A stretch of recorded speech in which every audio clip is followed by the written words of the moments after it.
आज 129 अफसाल express expected locomotive जो है वो HBU 2080-30 होगा। यानी मुझे कंफर्म पता नहीं है कि आज 129 के साथ कौन सी पावर जो है वो आ रही है। तो वैसे चांसेस 80-30 के हैं, क्योंकि लिंक के मुताबिक उसी की बारी बनती है। तो असल में रात में 130 राउंड देखने आया नहीं था। और दूसरी बात ये कि आज जो है वो पावरों वाली समरी नहीं है जिसमें लिखा होता है कि इस ट्रेन को ये वाली पावर लगी हुई है। तो इसी वजह से फिर आज जो है ना मुझे पता नहीं है कि 129 के साथ कौन सी पावर आ रही है। जब ट्रेन आएगी तो देखेंगे। वैसे एक्सपेक्टेड पावर यही 80-30 होगी। तो अभी महमूद कोट से ट्रेन मूव हो चुकी है। सनामा पहुंचेगी तकरीबन 9 बजे, यानी 28 मिनट्स लेट। हालांकि मुल्तान से भी राइट टाइम चली है और 7 बजे मुल्तान से चली है, 9 बजे सनामा पहुंच रही 2 घंटे में। पता नहीं क्या वजह है कि जो है ना आप साइड की जो भी मुल्तान से ट्रेन आती है वो बहुत ज़्यादा लेट होती है। यानी 1 घंटा 25 मिनट टोटल लगते हैं। अक्सर 1 घंटा 25 मिनट में भी 1 to 7 पहुँच जाती है सनामा, लेकिन ट्रेनें जो हैं 2-2 घंटे में पहुँच रही हैं। पता नहीं क्या वजह है। तो आज 10 जून है 2024 और 17 जून को जो है ईद उल अज़हा का पहला दिन होगा। तो ईद स्पेशल ट्रेनें भी अब 14 तारीख से जो है कराची से चलना स्टार्ट हो जाएंगी। और दूसरा जो है ट्रेनों में रश भी अब जो है स्टार्ट होना शुरू हो जाएगा, यानी कि स्टार्ट हो जाएगा रश तकरीबन 1 से 2 दिन में। 12-13 तारीख को आपने जो है ना देखना है, नोट करना है। तो उसमें ट्रेनों में जो है ना रश बहुत ज़्यादा होगा, चाहे ये ब्रांच लाइन की ट्रेनें हैं, मीर एक्सप्रेस या थाल एक्सप्रेस, तो इनमें भी अब जो है जगह नहीं मिलेगी। ठीक है। तो ईद के डेज़ में वैसे भी ट्रेनों में रश जो है बहुत ज़्यादा बढ़ जाता है। और ईद के बाद जब छुट्टियां ख़त्म होती हैं सरकारी दफ्तरों की, तो फिर जो है ना ट्रेनों में रश बहुत ज़्यादा होता है। तो इस रश के पेश नज़र गवर्नमेंट को जो है डबल कमाना चाहिए। यानी मेरे कहने का मतलब है कि जिस ट्रेन के साथ 8 कोचेज़ हैं तो उसके साथ 10 कर देनी चाहिए, 2 इजाफी कोचेज़ लगानी चाहिए, ताकि जो लोग रश की वजह से छतों पर बैठकर फ़ायदा उठाते हैं, यानी ट्रेन की छतों पर बैठ जाते हैं और अपने मंजिल तक जो है मुफ्त में पहुंच जाते हैं। ठीक है। क्योंकि अब ट्रेन की छत पर तो टीसी नहीं जा सकते ना, टिकट चेक कर। चलती ट्रेन में कौन जा सकता है, छत पे कौन चढ़ सकता है। तो मैंने तो लास्ट टाइम देखा था 130 राउंड पे तकरीबन 25 से 30 मुसाफिर जो हैं वो ट्रेन की छत पर जो है ना सवार थे। तो मैंने फिर सोचा है कि ये तो मुफ्त में ही सफ़र कर रहे होंगे। अब टिकट चेकर जो है वो छत पर तो नहीं चढ़ सकता।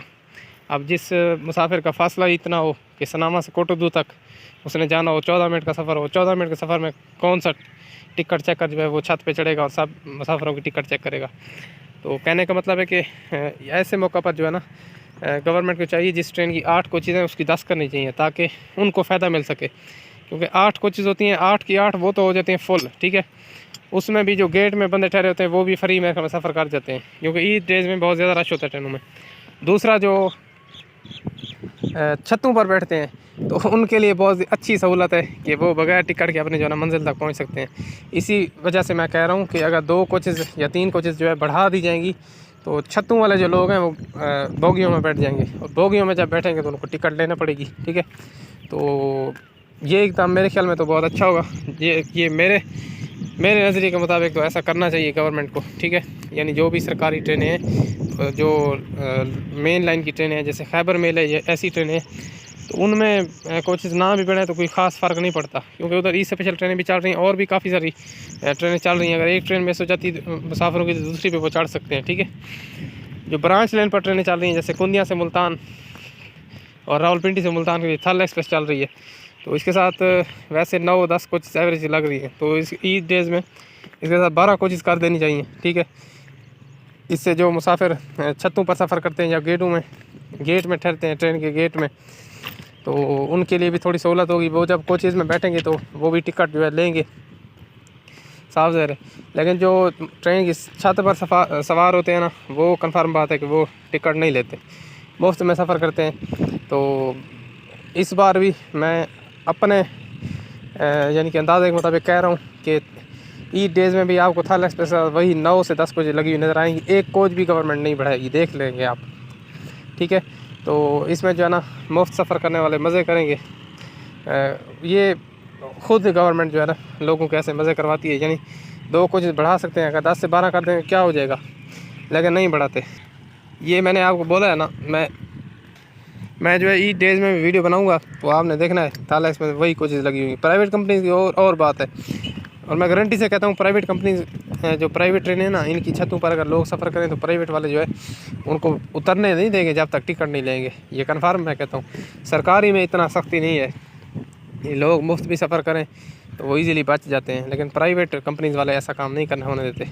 वो फिर दुगना जुर्माना भी लगाते हैं। आवाम फिर डर से जो है ना छतों पर भी बैठी होती है, वो भी टिकट लेती है। काश सरकारी में भी यही सिस्टम होता, लेकिन मुश्किल है कि लोग ऐसा करें। ई डेज़ में इंशाल्लाह मैं वीडियोस बनाऊंगा और आपको दिखाऊंगा कि थाला एक्सप्रेस की 9 से 10 कोच से 11वीं कोच नहीं होगी। आपने देख लेना है, कन्फर्म बात है, नहीं बढ़ाएंगे कोचेज, जितना भी चाहे मुसाफिर आ जाए। 1 to 9 अब थाला एक्सप्रेस अब सनामा लेवल क्रॉसिंग करीब अप्रोच कर रही है। तो अभी टाइम हो गया है 8:58। तो 1 to 9 अब थाला एक्सप्रेस देखते हैं फिर। इसके साथ लोकोमोटिव भी देखते हैं कि कौन सा है। मैंने वैसे अंदाज़ा लगाया HBU 2830 का। तो चलते हैं फिर उसी जगह पर जहाँ पर मैं 1 to 8 डाउन की वीडियो बनाता होता हूँ सुबह। वेरी वीक रेलवे ट्रैक से पास होते हुए देखेंगे 1 to 9 अब थाला एक्सप्रेस। और कुंदिया में इसका पहुँचने का जो राइट टाइम है वो है 2:50। तो ट्रेन तकरीबन आधा घंटा लेट हो जाएगी कुंदिया तक, क्योंकि बखर तक जो है इतना काशन नहीं है। उससे आगे सारे जो है 20 kilometre 30 kilometre per hour speed की काशन है। इसकी वजह से ट्रेन जो है बहुत ज़्यादा लेट हो जाती है, टाइम बहुत ज़्यादा लॉस होता है। तो ड्राइवर जो टाइम कवर कर सकता है वो बखर तक कर लेते हैं।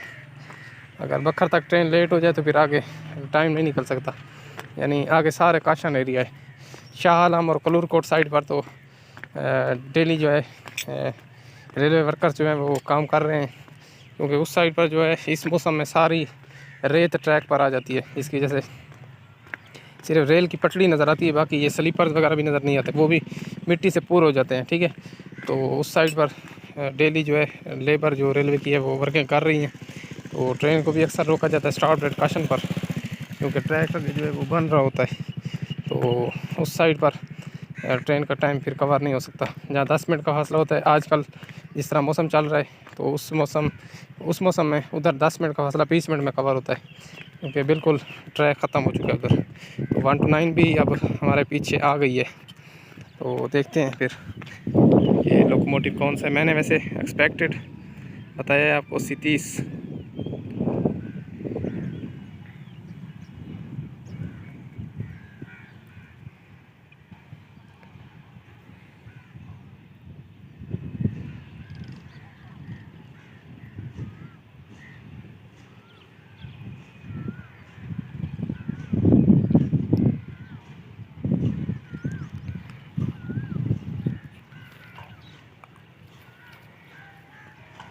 सनावा लेवल क्रॉसिंग पे अब ट्रेन पहुंच रही है।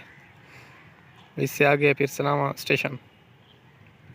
1 to 9 का सनावा में सिर्फ 1 मिनट का स्टॉप है। 1:30 डाउन का भी 1 मिनट का स्टॉप है। जब पहले 1 to 9 चली थी तो सनावा से इसको जो है ना थ्रू पास किया जाता था। जब ये इमरान इंटरप्राइजेज वालों के इंटर चली थी तो सनावा से ये थ्रू पास होती थी, इसका स्टॉप नहीं था। ये अब इसका स्टॉप जो है मंजूर हुआ है 1 मिनट का, जब से ये सरकारी हुई है। और वैसे जब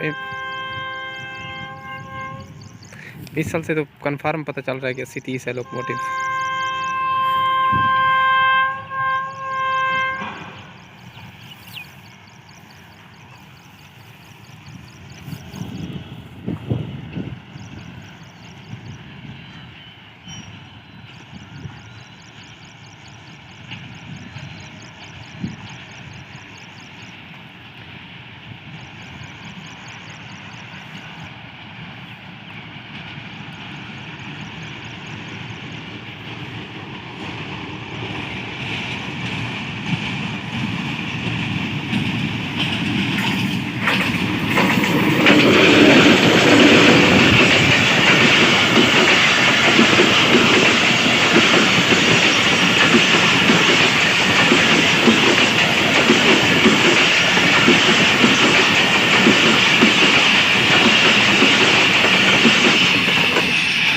की स्पीड थी आज 55 किलोमीटर पर आवर। मैंने इंजन के स्पीडोमीटर पे देखी और इंजन नंबर 80-30।